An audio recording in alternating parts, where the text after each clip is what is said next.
வணக்கம் மக்களே, எல்லோரும் எப்படி இருக்கீங்க? நல்லா இருக்கீங்களா? கமெண்ட் பண்ணி சப்போர்ட் பண்ணுற அனைத்து நல்ல உள்ளவங்களுக்கும் மிக்க நன்றி. இன்றைக்கி நம்ம செய்ய போகிறது சக்கரை பொங்கல். ரொம்ப ஈஸியாக செஞ்சிடலாம் வாங்க.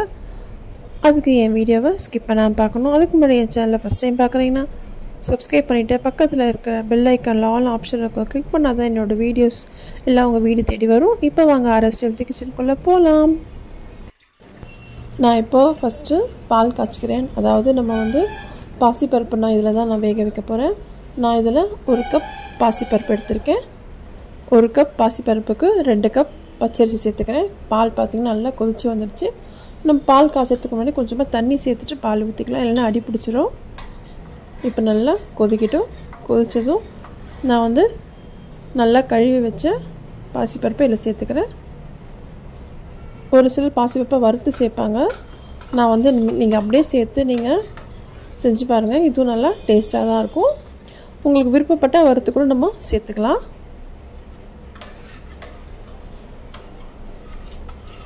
தண்ணி நீங்கள் பார்த்து தாராளமாக சேர்த்துக்கோங்க. ஏன்னா இது நல்லா வெந்து வரணும். அடி பிடிக்காமல் இருக்கணும்னா தண்ணி கொஞ்சம் அதிகமாக தேவைப்படும்.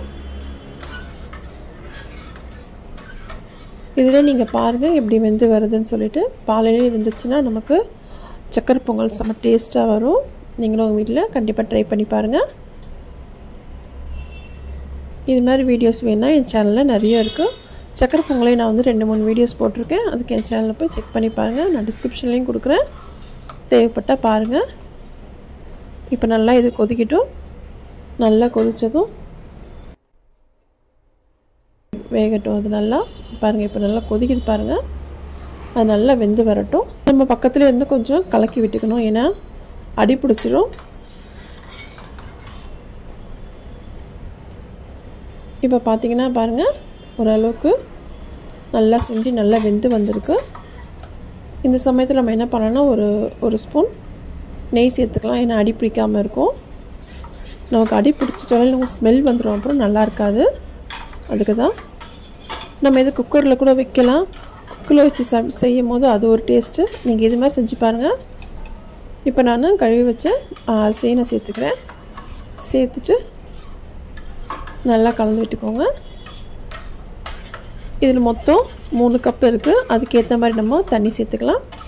தண்ணி கொஞ்சம் தாராளமாக இருக்கட்டும்,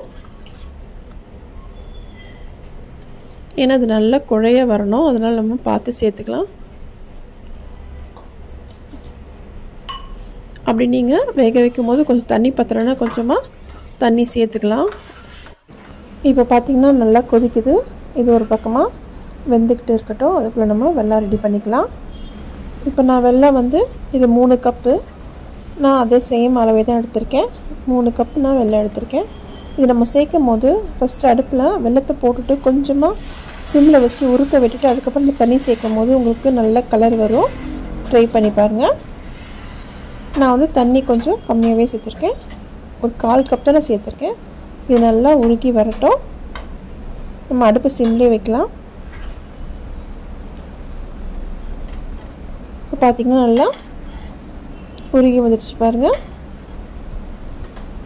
இப்போ பார்த்திங்கன்னா இதுவும் நல்லா வெந்து வந்துடுச்சு. தெரியுதா உங்களுக்கு? நல்லா குழைய எண்ணெய் அழகாக வெந்து வந்திருக்கு பாருங்கள்.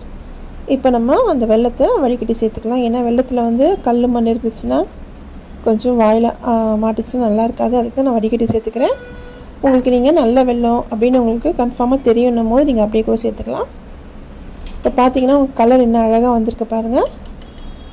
அவ்வளோதான். நம்ம வெல்லத்தை சேர்த்துட்டு எல்லா வெல்லத்தையும் சேர்த்துட்டு நல்லா கலந்து விட்டுக்கலாம். நான் இப்போ கொஞ்சமாக வெல்லம் சேர்த்து கலந்துட்டு மீதியை நான் அப்புறமா சேர்த்து நல்லா கலந்துக்கிறேன். அடுப்பு நமக்கு சிம்லேயே இருக்கட்டும். இப்போ பாருங்கள், மீதி இருக்கும் சேர்த்துட்டு நல்லா கலந்துக்கிறேன். நல்லா கலந்துட்டு நான் முந்திரி திராட்சையை நான் நெய்யில் வறுத்து வச்சுருந்தேன். அதையும் இல்லை லாஸ்ட்டாக சேர்த்துக்கலாம். சேர்த்துட்டு நல்லா கலந்து விட்டுக்கோங்க. நல்லா கலந்துட்டு நான் லாஸ்ட்டாக கொஞ்சமாக பச்சை கற்பூரத்தை சேர்த்துக்கிறேன். ஏன்னா அது நமக்கு கோயிலில் கொடுக்குற சக்கரை பொங்கல் டேஸ்ட்டு வரும். கொஞ்சமாக தான் சேர்த்துக்கிறேன், நிறைய சேர்த்துறாதீங்க, நல்லா இருக்காது. அவ்வளோதான், நமக்கு சுவையான சக்கரை பொங்கல் சூப்பராக ரெடி ஆகிடுச்சு. கண்டிப்பாக உங்கள் வீட்டில் செஞ்சு பார்த்துட்டு உங்கள் ஃபீட்பேக் சொல்லுங்கள். இந்த வீடியோ பிடிச்சதா லைக் பண்ணுங்கள், ஃப்ரெண்ட்ஸ் அண்ட் ஃபேமிலி ஷேர் பண்ணுங்கள். மறக்காமல் அரசியல் கிச்சனை சப்போர்ட் பண்ணுங்கள். நம்ம நெக்ஸ்ட் வீடியோவில் பார்க்கலாம்.